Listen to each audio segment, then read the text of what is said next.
Qual a avaliação geral que vocês fazem da pesquisa IPEC? Mesmo ficando abaixo dos patamares de seus governos, de seus mandatos anteriores, o presidente Lula poderia comemorar esse levantamento ou deveria se preocupar com o seu resultado? Com a palavra, Maria Caramês Carlotto, como de hábito. Boa noite, Breno. Boa noite, Vitor, Valério. Caiu uma tempestade aqui em casa, então eu estou a meia fase e a luz vai ficar piscando, não liguem não. Bom, vamos lá. Eu falei que vai ficar um pouco tétrico. Bom, eu acho o seguinte, eu acho que o dado relevante da pesquisa, a gente estava aqui conversando nos bastidores, o Valério e o Vitor, acho que vão numa outra direção, mas eu acho que o dado relevante da pesquisa para mim é que o país continua muito polarizado. É muito polarizado, mais polarizado do que nos anos anteriores, nos governos anteriores do Lula, tanto que eu não sei se a variação é tão grande na avaliação positiva, veja, de 41 para 49, né, que foi o auge da melhor aprovação dele, não é uma diferença tão grande assim. Né? Então, eu acho que a diferença não está no polo que avalia positivamente, a diferença maior está no ruim ou péssimo. Que você tem uma consolidação de um polo bolsonarista que fica muito claro, né, de uma extrema-direita, não necessariamente bolsonarista, que fica bastante claro nessa pesquisa. Então, eu acho que o dado relevante, para além, né, de acho que tem aspectos positivos para o Lula, tem também aspectos preocupantes para o governo, mas acho que o dado relevante é a continuação da polarização. Né? Então, você veja que a extrema-direita consolidou um polo e está ali no calcanhar do governo. Né? O fato de você ter 30% de regular, né, eu acho que tem a ver com o fato de que tem uma parcela da população aguardando, né? Regular 26%, né?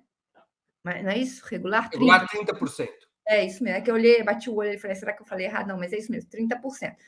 Então, assim, você veja que você tem ali pessoas que estão aguardando. Mas o que eu acho que tem de relevante nessa pesquisa é a continuação da polarização, né? E o fato de que, portanto, o governo precisa.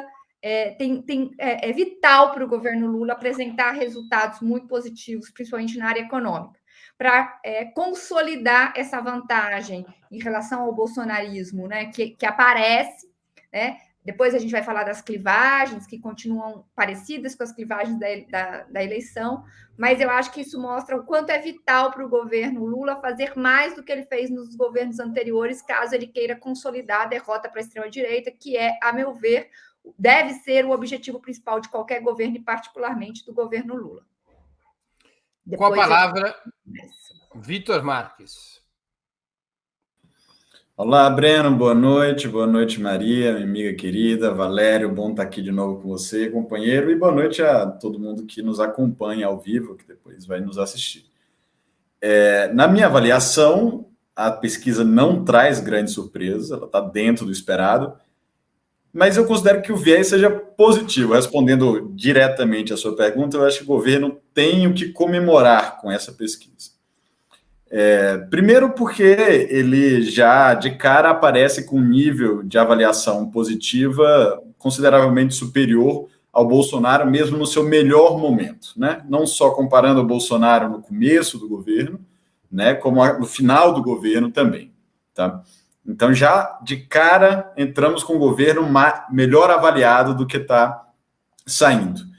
E, na verdade, quando você pergunta aprova ou desaprova, o aprova vai para cerca de 57%, se eu não me engano. Ou seja, então, está com aprovação líquida boa, tranquila, ainda mais considerando o quão apertado foi o resultado eleitoral.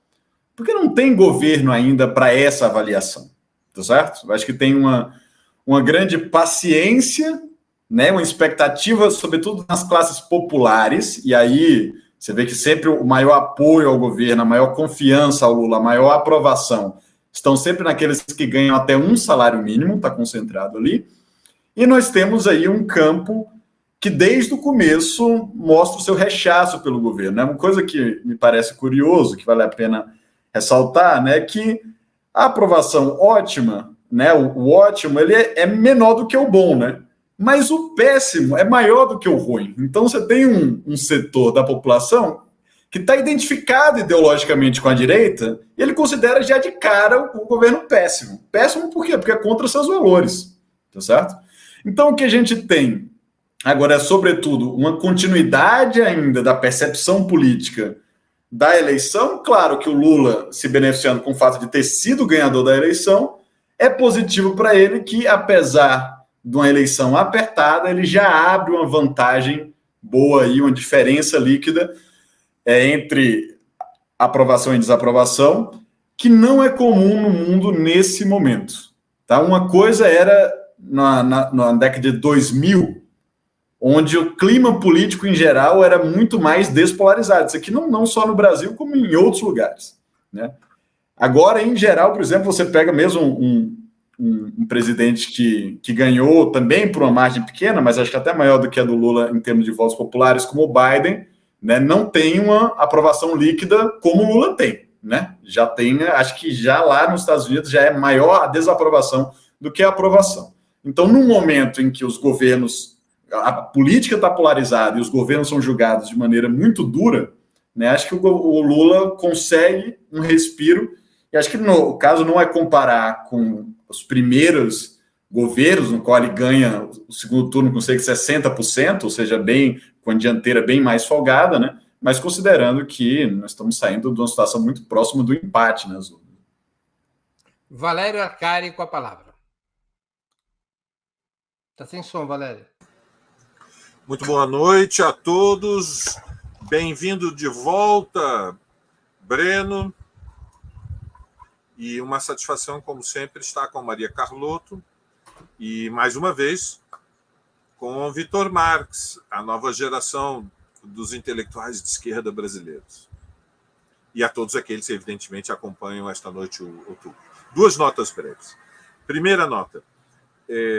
Evidentemente, nós devemos utilizar a pesquisa como um dos indicadores que balizam a evolução da situação política no contexto dos 100 primeiros dias, onde prevalece uma lua de mel, uma expectativa positiva diante da formação de um novo governo. Eu diria, como o Vitor, que os resultados são favoráveis ao governo Lula. Eu creio que eles expressam o impacto de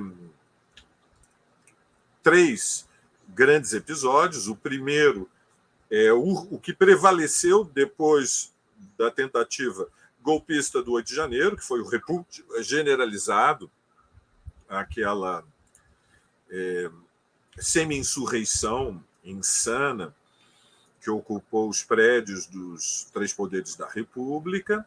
Em segundo lugar, creio que teve uma repercussão muito positiva a iniciativa do governo Lula diante da tragédia que atingiu o povo Yanomami, em Roraima, onde se colocou um problema, digamos, a emergência de uma situação humanitária que eu estou convencido comoveu o país. E, em terceiro, a resposta do governo federal às sequelas da terrível tempestade que se abateu sobre o litoral norte de São Paulo, tendo como seu centro São Sebastião, e que é mais uma evidência dos perigos de eventos extremos diante da iminência do aquecimento global e da lentidão, né, a lentidão que nós podemos chamar de uma tartaruga tetraplégica com confusão mental da transição energética. Então, eu creio que estes 3 episódios, o 8 de janeiro, lembrando que no 9 de janeiro a esquerda brasileira reagiu um dia depois com manifestações, pelo menos em Porto Alegre, São Paulo, Rio de Janeiro, de grande impacto político e social. A resposta à ação criminosa dos mineradores em Roraima. Em terceiro, a reação diante da catástrofe das tempestades em São Sebastião.